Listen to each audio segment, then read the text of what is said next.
ጉዳይ ጣጣ የላቸውም ነበር፣ አይበቀሉም ነበር ሰዎች ፍቅር ይሏቸው ነበር። ነገር ግን የአላህን ሕግና ስርዓት ሲጣስ ካዩ ጊዜ በጣም ይቆጡ ነበር። የአላህን ሕግ ሲጣስ እያየ ያላካበደ ሰው በምን እንደሚያካብድ አላህ አለ። እሺ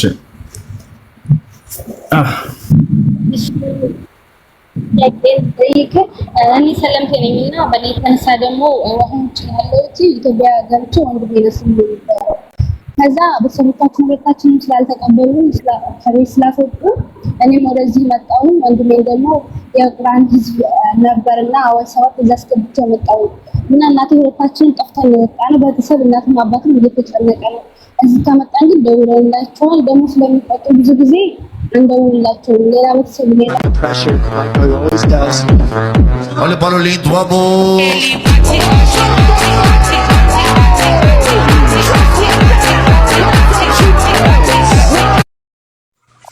ፈረደብን እኮ ራሳችሁን ቻሉ። ስትጣሉ አሚር የሚባል ሰው እንዳትጨምሩ። ሰላኪ በስ እኔ አክስቴ አላገዘሽም ታውቂያለሽ አይደል? እዛ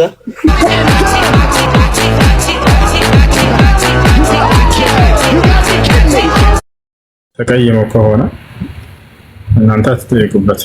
ከአላህ ዘንድ ትልቅ ምንዳ አለሽ። አንቺ ልጅ በጣም ጎበዝ ልጅ። ወደ እስላም ከመጣች በኋላ እህታችን ወንድሟን ዳዕዋ አድርጋለት ወደ እስላም እንዲመጣ አደረገች። ከዛ ከቤተሰብ ሲያገሏቸው ጊዜ ይመለሳሉ ብለው እሷ ወደ ስደት መጣች። ወንድሟንም ወደ ሂፍዝ ማዕከል እንዲገባ አደረገች። ያሰላም አንዳንዴ ሰለምቴ ልጆች ልክ በነብዩ ሰለላሁ ዐለይሂ ወሰለም ዘመን የነበሩ የሰሃቦችን ጥንካሬ ነው የሚያሳዩት። የሰሃቦችን ጥንካሬ ያሳያሉ። በነብዩ ሰለላሁ ዐለይሂ ወሰለም ዘመን የነበሩ አማኝ ሴቶች በጣም ጀግኖች ነበሩ። በእምነታቸው በቤተሰብ እየተገለሉ ምን እያሉ በጣም ስለ አንድ ሰሃባ ታሪክ ሁላችሁም ታውቃላችሁ። ልክ የዛ ሰሃባ ታሪክ ማለት ነው የዚች ልጅና የወንድሟ ታሪክ በነቢያችን ሰለላሁ ዐለይሂ ወሰለም ዙልቢጃደይን የሚባል ሰው ነበር በእርሳቸው ዘመን። ይሄ የአንድ ሰሃባ ነው። በጣም ሀብታም ነበር። ወጣት ልጅ ነው። አባቱ ሞቶበታል። ከአጎቱ ጋር ነበር ያለው። ከአጎቱ ጋር ሆኖ በጣም በርካታ ገንዘብን አካብቷል። ነጋዴ ሆኖ ማለት ነው። ከዚያ በኋላ ይህ ሰው የነቢዩ ሰለላሁ ዐለይሂ ወሰለምን አስተምህሮ ሰማ። ወዲያውም ለአጎቱ መጣና ነገረው። አጎቴ እኔ እስላምን መቀበል እፈልጋለሁኝ አለው። ከዚያ አጎቱ ምን አለው? እስላምን ልትቀበል አትችልም፣ ከኔ ጋር ሁነሃል። ካልሆነ ያለህን ንብረት ሁሉ ከኔ ጋር ሁነህ ስለሆነ ያፈራኸው እሱን እቀማሃለሁኝ። አንዲት ይዘህ አትሄድም፣ ባዶ እጅህን ትወጣለህ አለው። ከዚያ ይህ ልጅ ምን አለ? የምትፈልገውን ሁሉ መውሰድ ትችላለህ፣ ግን እስላምን ከመቀበል በፍጹም አታግዳኝም አለው። ከዚያ በኋላ ሙሉ ንብረቱን ቀማው። ከዚያ ሊሄድ ሲል ና አለው። የለበስከውን ልብስ አውጣ፣ እርቃንህን ትሄድ ከሆነ አያለሁኝ አለው። የለበሰውን ልብስ አስወለቀው። ይቀራል ብሎ አይቶ ነበር፣ አስቦ ነበር ሰውየው። ነገር ግን ይሄ ወጣት ልጅ ይሄ እንኳን አላገደውም ነበር። ቤት ውስጥ የሚገኙ ሁለት ጆንያዎች ኬሻዎችን አነሳቸውና ቀደዳቸው። አንዱን ከላይ ሰውነቱን ጠቀለለበት ሸፈነው፣ ሌላኛውን ጆንያ ደግሞ ከታች እንደ ሽርጥ ተጠቀመው፣ አሰረው። ቀጥታ ሄደ ወደ ነቢዩ ሰለላሁ ዐለይሂ ወሰለም ጋር ቀጥታ ሄደ። ነብዩ ሰለላሁ ዐለይሂ ወሰለም ቁጭ ብለው ሰሃቦችን እያስተማሩ ትውልድን እያስተማሩ እያለ ወደ እርሳቸው ሲመጣ አዩት፣ ደነገጡ። ጆንያ የለበሰ የመጀመሪያው ሰው ምን ሆነ ነው ሲሉት ነብዩ ሰለላሁ ዐለይሂ ወሰለም ነገራቸው። የእርስዎን አስተምሮ ሰማሁኝ፣ በጣም ተማረኩኝ፣ እስላምን ለመቀበል ውስጥ የፈለገች። ከዚያም ላጎቴ ከእርሱ ጋር ነበር የምኖረው፣ ባለጸጋ ነበርኩኝ ከእርሱ ጋር እየሰራሁም እና እስላምን ልቀበል ነው ስለው ያለኝን ንብረት ሁሉ እቀማሃለሁኝ ብሎ ዛተብኝ። ብትቀማኝም ከእስላም ልታገደኝ አትችልም አልኩት። ንብረቴን ሁሉ ቀማኝ፣ ልብሴንም ሁሉ አውልቅ ሲለኝ ጊዜ አወለኩለት። እነዚህንም ሁለት ጆንያዎች ለብሼ ወደ እርሱ አላህና መልእክተኛውን ፈልጌ መጥቻለሁኝ አላቸው። ይህን ሲላቸው ጊዜ ነብዩ ሰለላሁ ዐለይሂ ወሰለም ራሳቸውን መቆጣጠር አልቻሉም፣ አለቀሱ። በካ ረሱሉላህ ሰለላሁ ዐለይሂ ወሰለም በጣም አለቀሱ።